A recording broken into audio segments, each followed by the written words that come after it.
तो जो चित्रकूट की ओर रथ पर बैठ करके जा रहे थे, श्री भरत जी ने योगियों के लिए घोड़े की व्यवस्था कर दिया।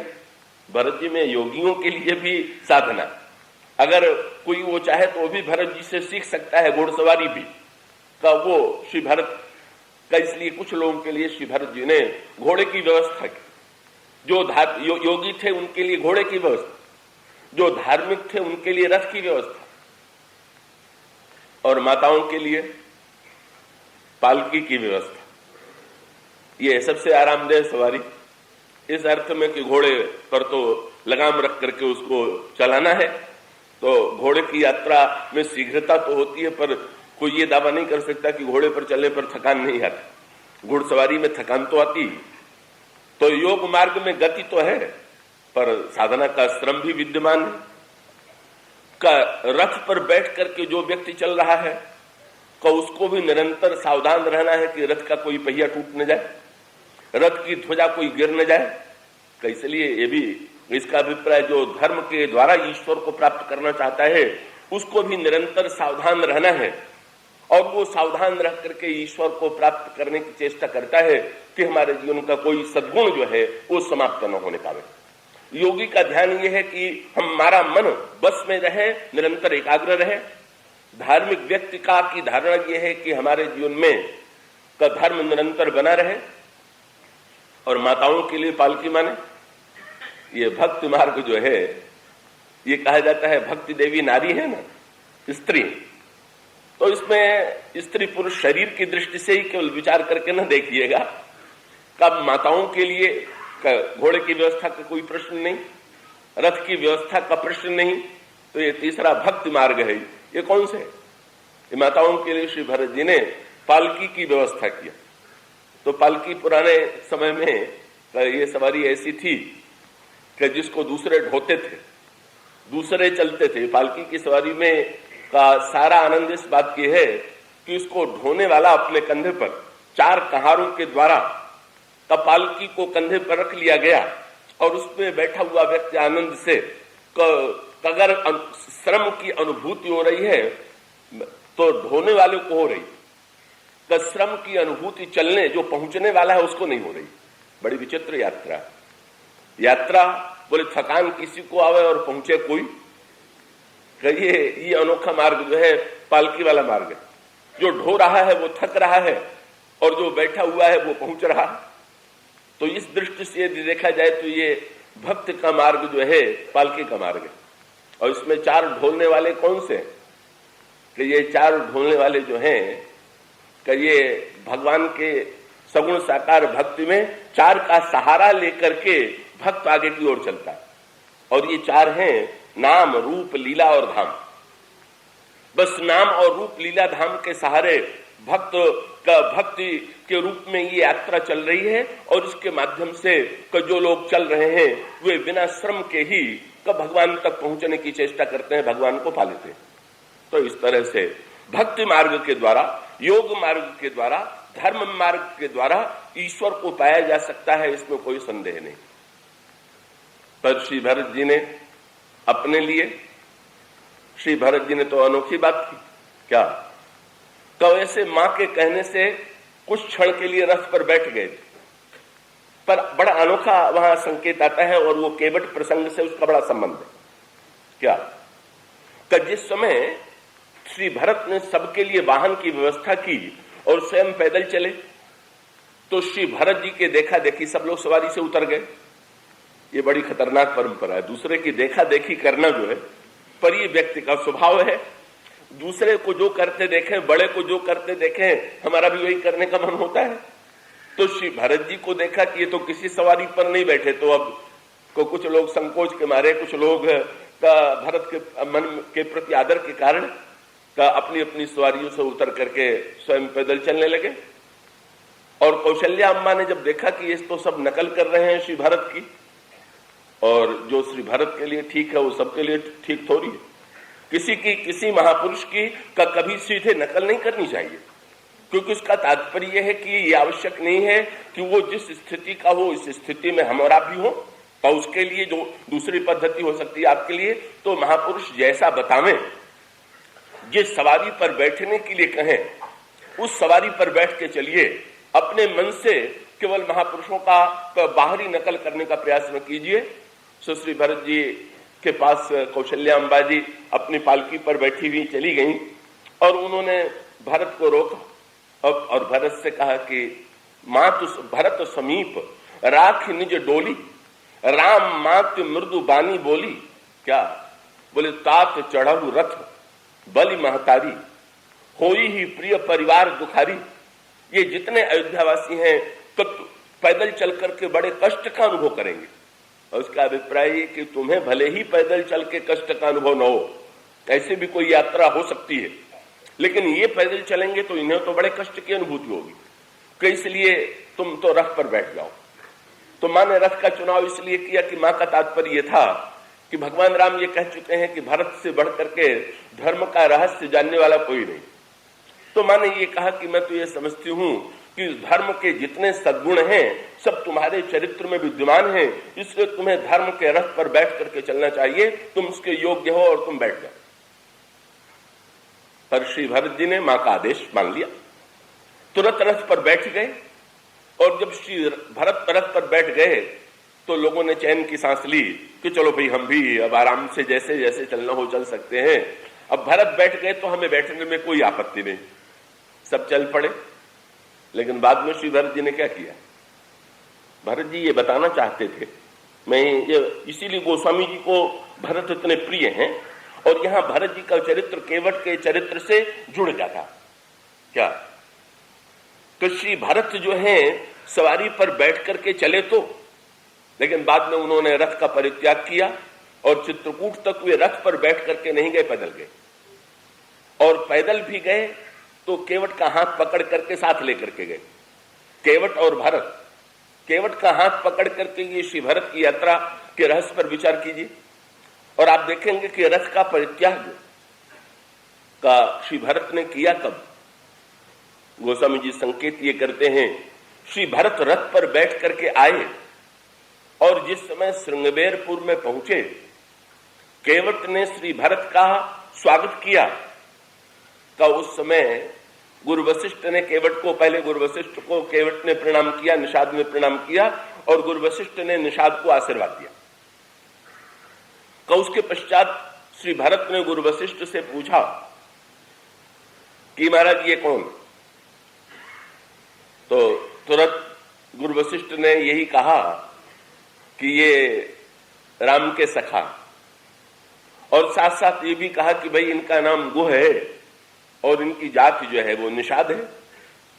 श्री भरत ने सुना और सुनते ही पहला काम क्या किया? राम सखा सुनी स्यंदन त्यागा। भरत जी ने तुरंत सवारी छोड़ दिया और सवारी छोड़ देने के लिए ये चुनाव तो बड़ा विचित्र सा था। कब बड़े को देख करके छोटा सवारी छोड़ दे कि ये तो ठीक है, पर केवट को देख करके श्री भरत ने सवारी छोड़ दिया, इसका अभिप्राय क्या? श्री भरत का तात्पर्य यह था कि महाराज आपने बहुत अच्छा बताया। अभी तक लोग ये समझते थे कि साधना और पुरुषार्थ से ही ईश्वर से संबंध जुड़ता, पर जब आप ये कह रहे हैं कि केवट राम के सखा हैं तो पता चल गया कि ईश्वर से नाता जोड़ने के लिए जाति पाति कुल धर्म और साधना की कोई आवश्यकता नहीं। इसलिए मैं भी रथ का परित्याग का अभिप्राय यह है, साधना के मार्ग का परित्याग, निस्साधनता। श्री भरत ने स्वीकार किया कि केवट का जो मार्ग है वो दीनता का, इसका अभिप्राय है कि जो निस्साधन है, जिसके पास कोई साधना का कोई वाहन विद्यमान नहीं, और श्री भरत स्वयं उसके लिए रथ का परित्याग कर देते हैं। और रथ का परित्याग कर देने के पश्चात फिर वर्णन आता है कि ये जो निषाद और केवट के संदर्भ में भगवान राम के जिस स्वरूप की स्वभाव की व्याख्या की गई है, वो स्वभाव ही श्री भरत को सबसे प्रिय लगता है। और वो स्वभाव की इस दृष्टि से का पहली बात यह है कि श्री भरत ने दौड़ करके जब निषाद को हृदय से लगाया तो लोग चौंक पड़े कि भरत तो बड़े धर्म और मर्यादा के पालक हैं। का उन्होंने अपने से छोटे निषाद को देख करके सवारी कैसे छोड़ दी। पर जब श्री भरत से किसी ने पूछा तो श्री भरत ने ये कहा कि मैंने तो गुरुजी के कहने से सवारी छोड़ दी। तो गुरुजी ने तो ये नहीं कहा, गुरुजी के शब्दों में ही वो संकेत मिल गया। क्या? तो गुरु जी से जब मैंने पूछा कि ये कौन है, तो गुरु जी ने ये कहा कि ये राम के मित्र है। तो मैं समझ गया कि मैं तो प्रभु राम का सेवक हूं और ये मित्र है तो उनकी बराबरी क्या है। तो सेवक को चाहिए कि वो सखा को देख करके सवारी तो छोड़ दे।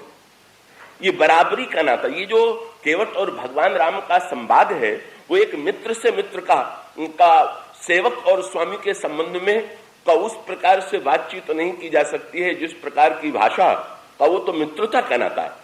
और मित्रता का नाता है तो श्री भरत का तुरंत रथ का परित्याग करके निषाद को हृदय से लगाते हैं और हृदय से लगाने के पश्चात उनसे पूछ देते हैं कि कहिए आप कुशल से तो हैं। उस समय निषाद ने बड़ा सुंदर उत्तर दिया। ये रामायण में एक सूत्रात्मक संकेत दिया गया है और वो संकेत ये है, मैं आशा करता हूं आप उसे और भी एकाग्रता से सुनेंगे, कि ये जो नदियों की तुलना की गई है उनमें कि कर्म की तुलना तो की गई यमुना नदी से और भक्त की तुलना की गई गंगा नदी से। तो कर्म को लेकर के हमारे पुराणों में दो नदियों का वर्णन आता है। तो कर्म की एक नदी है यमुना और कर्म की दूसरी नदी है कर्मनाशा। तो ये दोनों नदियों में जो पुराणों में दोनों का वर्णन किया गया है उसमें कहा यह गया है कि अगर कोई व्यक्ति यमुना में स्नान करता है तो वो यमराज के भय से मुक्त हो जाता है, क्योंकि यमराज जो हैं ये यमुना के भाई हैं। तो यमुना को उन्होंने वरदान दिया है कि यमुना में स्नान करने से व्यक्ति के पाप नष्ट हो जाते हैं। लेकिन उससे बड़ी विचित्र बात यह लिखी हुई है कि यमुना में नहा करके अगर व्यक्ति पवित्र हो जाता है तो कर्मनाशा में अगर कहीं व्यक्ति नहा ले या केवल कर्मनाशा का जल छू भी जाए तो जीवन में जितने पुण्य किए हैं सब नष्ट हो जाते हैं। तो वो एक अलग प्रसंग है, इसकी हम इसमें विस्तार से व्याख्या नहीं करेंगे। कर्म का दो स्वरूप, कर्म का एक स्वरूप यमुना और कर्म का दूसरा स्वरूप कर्मनाशा। ये इसका अभिप्राय यह है कि दो प्रकार से कर्म होते हैं। यमुना का जन्म हुआ है सूर्य से और कर्मनाशा का जन्म हुआ है त्रिशंकु के टपकते हुए लार से।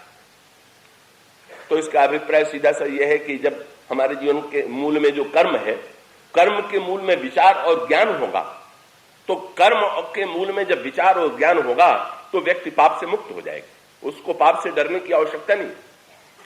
पर अगर कर्म के मूल में विचार न होकर के लालसा हुई, ये लार कहते हैं, लार टपकने लगा, किसी वस्तु को देख करके मुंह में पानी आ गया तो कहा कि लार टपक पड़ी, का मुंह में पानी आ गया। तो ये त्रिशंकु के लार से, तो उसका अभिप्राय है कि केवल लोभ से और लालसा से प्रेरित होकर के कर्म करे तो व्यक्ति कितना भी अच्छा कर्म न क्यों न करे, अंत में सारे अच्छे कर्म समाप्त हो जाएंगे। ये तो ठीक है, लेकिन एक बड़ी विचित्रता, क्या वो विचित्रता जो है वही भक्ति के महत्व को प्रकट करने के लिए। क्या यमुना तो है कर्म, और ये कहां जाकर के मिलती हैं? का प्रयागराज में आपने देखा होगा यमुना गंगा जी में मिल जाती है। तो ये गंगा जो है वो भगवान की भक्ति है और इसका अभिप्राय है कि विचार पूर्वक कर्म कीजिए और अंत में कर्म को भगवान में अर्पित कर दीजिए। कर्म को भगवान में अर्पित कर देना ये बड़ी बुद्धिमानी, नहीं तो कर्म को अर्पित न करने में क्या कठिनाई है भाई। सृष्टि तो कर्म के आधार पर चल रही है। कर्म प्रधान विश्व कर राखा, जो जस करे सो तस फल चाखा। तो जो जैसा करेगा वैसा कर्म का फल उसको मिलेगा। लेकिन भक्तों ने एक बहुत बढ़िया मार्ग निकाल लिया। तो भाई किसी भक्त से भगवान ने ये कहा कि भाई मेरा तो सृष्टि का सिद्धांत ये है कि जो जस करे सो तस फल चाखा, तो तुमने जैसा किया होगा वैसे ही फल तुम्हें चखने को मिलेगा। तो भक्त ने भगवान से कहा महाराज मुझे चखने में तो कोई आपत्ति नहीं, पर मेरा नियम है कि पहले भोग लगा करके आपको तब मैं प्रसाद लेता हूं। तो पहले आपको हम अर्पण करके भोग लगा देंगे तब ना हम प्रसाद ग्रहण करेंगे। और बड़े पते की बात, कर्म स्वयं भोगा जाए तो बड़ा दुखदायी, पर इसे अर्पण करके भगवान को भोग लगा दिया जाए तो दो बातें हो गई। भगवान ने भोग लगा दिया तो या तो उसमें मिठास आ जाएगी, और मिठास नहीं भी आई तो कम से कम ये तो बोध बना रहेगा कि ये भगवान का प्रसाद है। उसका अभिप्राय है कि या तो भगवान की कृपा से व्यक्ति कर्म के दुष्कर्म के परिणामों से बच जाए, और या ये बोध होता रहे कि भाई ये वस्तुतः जो हम फल भोग रहे हैं ये भी भगवान की प्रेरणा से ही है, भगवान का प्रसाद ही है, और जब हम भगवान का प्रसाद समझ करके कर्म के परिणाम को भोगते हैं तो हमारे जीवन में स्थिति ही बदल जाती। तो इसलिए कर्म की यमुना को भी अंत में भक्ति की गंगा में तो जरूर मिलाना चाहिए। इसलिए गीता में भगवान कहते हैं यद करोस यदश्नासी यद जुहोस ददास यद तपस्सी कौन्तेय तत्कुरुस्व मदर्पणम। तुम जो कुछ करते हो वो मुझे अर्पण कर दो, और अर्पण कर देने के पश्चात फिर प्रसाद बुद्धि से उसे स्वीकार करो। ये लेकिन बड़े महत्व की बात क्या है? महत्व की बात यह है कि अगर यमुना गंगा में मिलती और यमुना गंगा में मिलकर के धन्य हो जाती तो कोई आश्चर्य नहीं। पर यह कर्मनाशा नदी ये बिहार की और उत्तर प्रदेश की सीमा पर बहने वाली छोटी सी नदी के सरस्वती को विलीन करके आगे की ओर बढ़ती है, तो अंत में जो कर्मनाशा नदी है वो भी गंगा में जाके मिल जाती है। और फिर जब कर्मनाशा का जल गंगा में मिल गया तब अब कर्मनाशा का जल पवित्र रह गया कि अपवित्र रह गया? यमुना का जल गंगा में मिले तो भी पवित्र, पर कर्मनाशा का जल भी जब गंगा में मिल जाता है तो वस्तुतः कर्मनाशा का जल भी उतना ही पवित्र है जितना यमुना का जल है, जितने गंगा का जल है। अब तो जल जल में कोई भेद नहीं रह गया। और इसका सीधा सा तात्पर्य क्या है?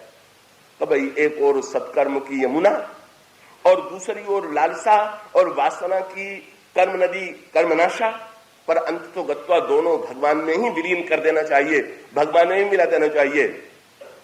श्री भरत जी ने पूछ दिया आप कौन? बोले निषाद। केवट ने बहुत बढ़िया उत्तर दिया। बोले महाराज पहले तो मैं कर्मनाशा था। क्यों? बोले कर्मनाशा को भी नहीं कोई छूता और मुझे भी कोई नहीं छूता था। लेकिन निषाद ने बहुत बढ़िया बात कही। बोले महाराज अब आप जैसे संत ने जब रथ छोड़ करके मुझे हृदय से लगा लिया तो स्पष्ट ही सिद्ध हो गया कि अब ये जल कर्मनाशा का रहा भी होगा तो गंगा में मिल गया, अब कर्मनाशा का जल नहीं रह गया। तो इसलिए वहां पर पंक्ति जो है वो केवट के प्रसंग में यही है कि भाई कर्मनाश जल सुरसरी परई। श्री भरत जी ने पूछा कहिए आप कुशल से तो हैं? तो निषाद राज ने पूछा पुरानी बात पूछ रहे हैं कि नई बात पूछ रहे हैं? तो पुरानी बात तो ये थी महाराज कि कपटी, कायर, कुमति, कुजाति, लोक, वेद, बाहर सब भांति। मुझ में तो चार बातें थी। या तो मुझे लोग कपटी मानते थे या कायर मानते थे या कुमति मानते थे या नीची जाति वाला मानते थे, और समाज ने और वेद ने दोनों ने हमें महत्व नहीं दिया। लेकिन उन्होंने कहा ये पुरानी बात हो गई, अब वो बातें नहीं है। भाई अब क्या है? उन्होंने कहा कपटी, कायर, कुमति, कुजाति, लोक, वेद, बाहर सब भांति, पर राम कीन्ह आपन जब हीते तो भयऊ भुवन भूषण तब हीते। अब मैं पवित्र नहीं रह गया, अब तो मैं सारे संसार का आभूषण हो गया। सारे संसार की महिमा में संत आप हैं, और आप जैसे संत ने अगर मुझे सम्मान दिया तो फिर ऐसी परिस्थिति में आप मुझ में अपवित्रता कहां पर? सो श्री भरत जी ने निषाद राज का ऐसा हाथ पकड़ा, ये बड़ी अटपटी सी बात है। गुरु जो है ईश्वर को मिलाने वाला है, तो गुरु जी तो साथ ही चल रहे थे, गुरु है वशिष्ठ, तो भरत जी को तो चाहिए कि वशिष्ठ जी के पीछे पीछे चल करके पहुंचे। श्री भरत ने नया मार्ग बताया। श्री भरत ने तो केवट का हाथ पकड़ लिया और उन्होंने ये कहा कि बस बस मुझे पता चल गया। कब उन्होंने ये तुमने एक नए मार्ग का आविष्कार किया, और तुरंत श्री भरत जी ने निषाद का हाथ पकड़ करके, जिसमें श्री भरत ने निषाद राज का हाथ पकड़ा और हाथ पकड़ करके ये कहा कि चल ही सखा सोई ठाऊ देखाऊ और नेकु नयन मन जरन जुड़ाऊ। का मित्र जला चल करके जिस स्थान पर भगवान ने यहां करके विश्राम किया।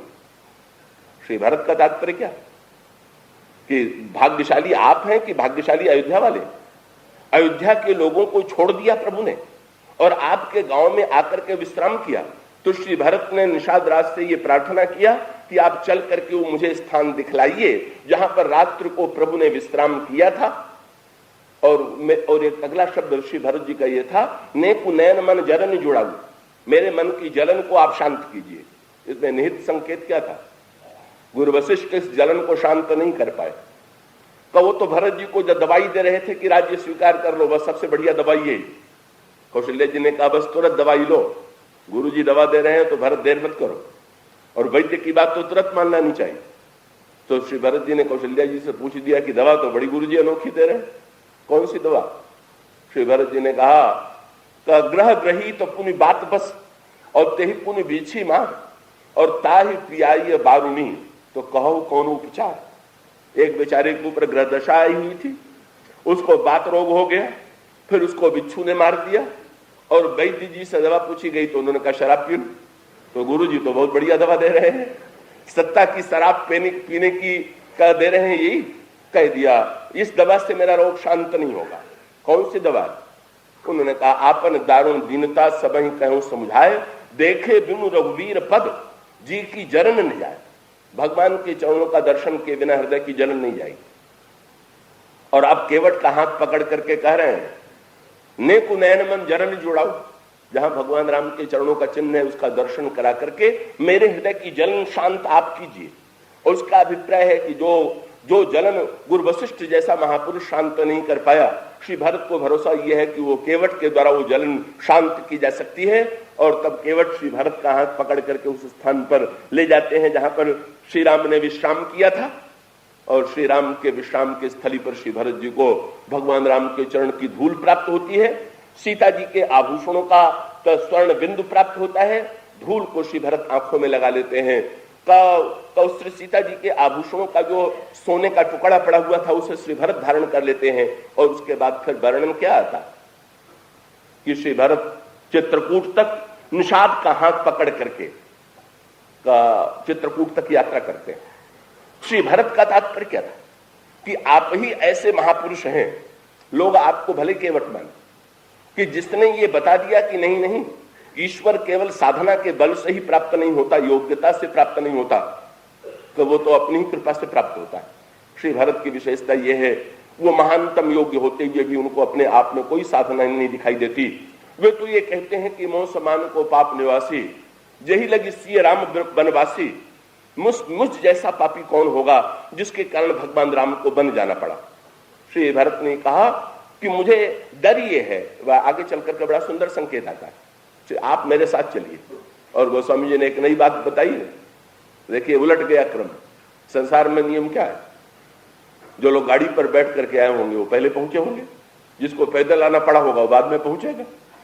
लेकिन चित्रकूट में क्या हुआ, आपने जरूर ध्यान दिया होगा, क्या पैदल जो थे उनको भगवान पहले मिल गए, सवारी वालों को बाद में मिल गए। ये श्री भरत और केवट को भगवान राम की प्राप्ति पहले हुई, ये वहां पहले पहुंच गए, और सवारी वाले मंदाकिनी के किनारे उनको रुक करके प्रतीक्षा करनी पड़ी। ये बड़ी कठिनाई। कभी बाहर वाले तो चाहे जितने योग्य हों, तो घर में मिलने जाइएगा तो फिर बाहर बैठ के प्रतीक्षा तो करनी ही पड़ेगी कि जब भीतर से बुलावा आवे तो जाएं। पर नन्हे बालक को जो भीतर ही बैठा हुआ है, तो उसको क्या कोई प्रतीक्षा करनी पड़ती है कि बाहर से कब हमें समय दिया जाएगा? इसका अभिप्राय यह है, श्री भरत ने यह बताया कि मैं निस्साधन, और वो शब्द उन्होंने कहा कि केवट ने कहा महाराज आप मुझे को क्यों ले चल रहे हैं? तो श्री भरत ने कहा कि मुझे डर ये है कि राम लखन सिय सुनी मम नाऊं, उठी जन अनत जाहि तज ठाऊं। कहीं भगवान राम लक्ष्मण सीता मेरे आने का समाचार सुन करके, मेरा नाम सुन करके मेरे प्रति घृणा के कारण उठ के चले न जाए। तो मुझे तो डर है कि मेरा नाम सुन करके उठ करके चले जाएंगे। लेकिन जब वो सुन लेंगे कि केवट भी आए हुए हैं, तो आप मेरे लिए नहीं रुकेंगे तो कम से कम आपके लिए रुकेंगे, और आपके लिए रुकेंगे तो मुझे भी प्राप्ति में सुविधा होगी। और ये जो इसका अभिप्राय ये है कि साधना के द्वारा भी ईश्वर प्राप्त होता है, पर जो निस्साधन है, और ये श्री भरत का भी पक्ष वही है। ये रामायण में पहले दावा किया केवट ने और बाद में दावा किया श्री भरत ने। श्री भरत बड़े विनम्र है, लेकिन उन्होंने दावा कर दिया क्या कि चित्रकूट की भरी सभा में दावा करते हुए उन्होंने कहा मैं जानूं। जब श्री भरत ने कहा मैं जानूं तो लोग चौंक पड़े, लेकिन उन्होंने साफ कह दिया मैं क्या जानूं। ये मैं जानूं के साथ ये दो आचार्य हैं रामायण के, लक्ष्मण जी और भरत जी। तो लक्ष्मण जी तो भगवान का प्रभाव जनाने की चिंता में रहते हैं, और भरत जी भगवान राम का स्वभाव, और दावा भी यही करते हैं, मैं जानू निज नाथ स्वभाव, अपराधी पर कोप न खाऊं। मैं जानता हूं अपने प्रभु का स्वभाव, मैं भी अच्छी तरह से जानता हूं कि उनका स्वभाव कैसा। ये जो दावा है, ये जो भक्त है, जो दीन है भक्त, जो असमर्थ है, नन्हा बालक केवल मां के स्वभाव को देखता है, वो मां का और विश्लेषण नहीं कर सकता कि मां मेरी कितनी पढ़ी लिखी है, कितनी योग्य है। वो तो यही देख सकता है कि मां मुझसे कितना प्यार करती है। तो इसी प्रकार से जो ये असमर्थ व्यक्ति है वो भगवान के स्वभाव को देखता है। और आगे चल करके श्री भरत और भगवान राम से जब वार्तालाप हुआ तो श्री भरत जी ने तुरंत भगवान राम से एक बात कही। एक दिन भगवान राम भी रामायण में अपना स्वभाव बताने लगे। का आपको कल सुंदरकांड में मिलेगा, भगवान राम सुग्रीव से कहने लगे, सुनो सखा निज कहूं स्वभाव। मित्र, आज तुमको मैं अपना स्वभाव बतला रहा हूं। और भगवान ने एक बात और कह दिया कि मेरा स्वभाव कम ही लोग जानते हैं, और स्वभाव जानने वालों ने सबसे पहला नाम किसका लिया? सुनो सखा निज कहूं स्वभाव, जान घुसुंडी। का घुसुंडी मेरा स्वभाव जानता है। उसका अर्थ क्या कि भाई कौआ ने भगवान का स्वभाव जान लिया, इसके द्वारा भगवान ने बहुत बड़ी बात कह दी। बड़े लोग बाद में जानते हैं, जो कौए हुए हैं का कौए का अभिप्राय भी यही है कि जो का पवित्रता से युक्त नहीं है, साधना से युक्त नहीं है, का वो काकभूषण मेरा स्वभाव जानते हैं। लेकिन श्री भरत ने और भगवान राम ने जो स्वभाव बताया उसमें थोड़ा भेद पड़ गया। भगवान राम ने कहा कि मेरा यह स्वभाव है कि जो नर होई चराचर द्रोही, आवई सभय शरण तकी मोही, तजी मद मोह कपट छल नाना, करूं सद्य तही साधु समाना। भगवान ने कहा कोई व्यक्ति कितना भी बुरा क्यों न हो, पर मेरा यह स्वभाव है कि वो चार वस्तुओं को छोड़ करके, मद मोह कपट छल छोड़ करके आवे तो मैं उसको साधु बना दूंगा। भगवान से सुग्रीव ने पूछ दिया, तब तो आपने बड़ी सुविधा दे दिया, तो फिर लोग आपकी शरण में आके स्वभाव का लाभ क्यों नहीं ले लेते? तो बोले क्या बताऊं मैं, जो पे दुष्ट हृदय सो होई मोरे सन्मुख आओ कि सोई। ये दुष्ट व्यक्ति मेरे सामने आने की चेष्टा नहीं करते। भगवान ने कहा चार तुम छोड़ो और बाकी मैं मिटा दूंगा। काम क्रोध लोभ आदि जो दोष है मैं मिटा दूंगा, चार को छोड़ के तुम आओ। पर जब अयोध्या कांड में श्री भरत ने भगवान राम का स्वभाव बताया तो दोनों में मतभेद हो गया, भगवान राम में और भरत। भगवान राम ने तो ये कहा कि चार छोड़ करके आवे तब मेरे स्वभाव का लाभ मिलेगा, और श्री भरत जी ने कहा मैं जानता हूं स्वभाव। प्रभु ने पूछ दिया क्या है मेरा स्वभाव? बोले भरत, भगवान राम भरत की प्रशंसा करने लगे। बोले भरत तुम में तो गुण ही गुण है श्री, और भरत ये बताओ मैं ठीक कह रहा हूं कि नहीं? तो श्री भरत जी ने कहा आप ठीक कह रहे हैं। तो जब कहा श्री भरत ने कि आप ठीक कह रहे हैं, तो भगवान राम ने ये कहा कि भरत अब तो तुम ये नहीं कहोगे कि मुझ में दोष है, मुझ में पाप है। बोले नहीं महाराज, वो तो मैं कहूंगा, तो दोनों ठीक कैसे होगा? बोले महाराज जिसको जो दिखाई देता है उसके लिए वही ठीक। सो मैं ये जानता हूं कि आपकी आंखें कैसी बनी हुई है। बोले कूर कुमत खल कठिन कलंकी, नीच निशील निरीस निशंकी, और तेउ सुनी शरण सामुहे आए, सकृत प्रणाम किए अपनाए। बुरा से बुरे व्यक्ति ने भी कहीं से आपका स्वभाव सुन लिया और आपकी शरण में आ गया। भगवान ने कहा वो चार छोड़ के आया कि नहीं? बोले नहीं, बिल्कुल छोड़ के नहीं आया, वो जैसा था वैसा आ गया। तो बोले भाई मैं तो ये कहता हूं कि छोड़ के आना पड़ेगा। बोले महाराज छोड़ के आया कि नहीं आ पाया इसका आपको पता कैसे चलेगा? क्यों? बोले देखे दोष कबहू न उरे आने। जब आपकी आंखों में दोष देखने की शक्ति ही नहीं है तो आपको पता ही नहीं चलेगा कि छोड़ के आया है कि नहीं आया है। इसलिए किसी ने कहा कि भाई भगवान राम जो अपना स्वभाव बताते हैं वो ठीक है कि आप जो बताते हैं वो ठीक है? भरत जी ने कहा मैं जो बताता हूं वो ठीक है। क्यों? बोले प्रभु के स्वभाव की यही महानता है कि वो स्वयं भी ये नहीं जानते कि मैं कितना उदार हूं। उनका स्वभाव सचमुच कैसा है इसका अनुभव तो जो स्वभाव को जानने वाला कि जिसमें निस्साधन था, श्री भरत ने अपने चरित्र में निस्साधन था, और इसीलिए वे केवट के माध्यम से प्राप्त करते हैं। और केवट का पक्ष, केवट ने जो ये कहा, केवट का जो दावा है, केवट ने जो कहा, जब ये कहा मैं कहे तुम्हारा मरम में जाना, तो केवट का तात्पर्य प्रभु मैंने आपके स्वभाव को भली भांति पहचान लिया, क्योंकि मैंने अगर तपस्या और साधना की होती तो मैं ये समझता कि आप तपस्या और साधना के द्वारा मिलते हैं, पर जब आप अपनी कृपा से आकर के स्वयं दर्शन देने के लिए खड़े हो गए। और केवट ने कहा महाराज किससे अनोखी बात है, आपने मुझसे स्वयं परिचय किया और अब मुझसे ये कह रहे हैं कि मेरे लिए नाव ला दो। तो महाराज मैं समझ गया कि आप कृपा करने के लिए बेचैन हो रहे हैं, और कृपा करने के लिए आप बेचैन हैं तो फिर मैं, आप में बेचैनी है तो फिर मैं निश्चिंत हूं। तो महाराज जब आप कृपा ही प्रकट करना चाहते हैं तो इस घाट पर आज प्रकट कर दीजिए कि आपका स्वभाव कैसा है। क्या बोले? अब तक लोग यही समझे बैठे हैं कि आपका चरण बड़ा दुर्लभ है, बड़ी कठिनाई से मिलता है, पर जब आप मुझसे ये कहेंगे कि मेरा चरण धो दो तो आपके स्वभाव का सच्चा परिचय लोगों को मिल जाएगा कि नहीं नहीं, ईश्वर जितना दुर्लभ कहा जाता है दुर्लभ नहीं है, वो तो अपने स्वभाव से इतना उदार है कि जो असमर्थ हैं उनको स्वयं चरण देने के लिए व्यग्र है, चरण धुलाने के लिए व्यग्र है। इसलिए आपको तो आज अपने स्वभाव को मैं जो दावा कर रहा हूं उसे प्रकट करना होगा। भगवान राम केवट ने जब ये वाक्य कहा तो हंस पड़े। बोले भाई जब अपना कोई भेद जान ले तो उससे डरना पड़ता है। भगवान राम ने कहा अब तुम भेद जान गए हो तो अब तुम्हारे अनुकूल ही चलना पड़ेगा। उसकी चर्चा हम कल करेंगे, आज इतना ही। बोलिए सिया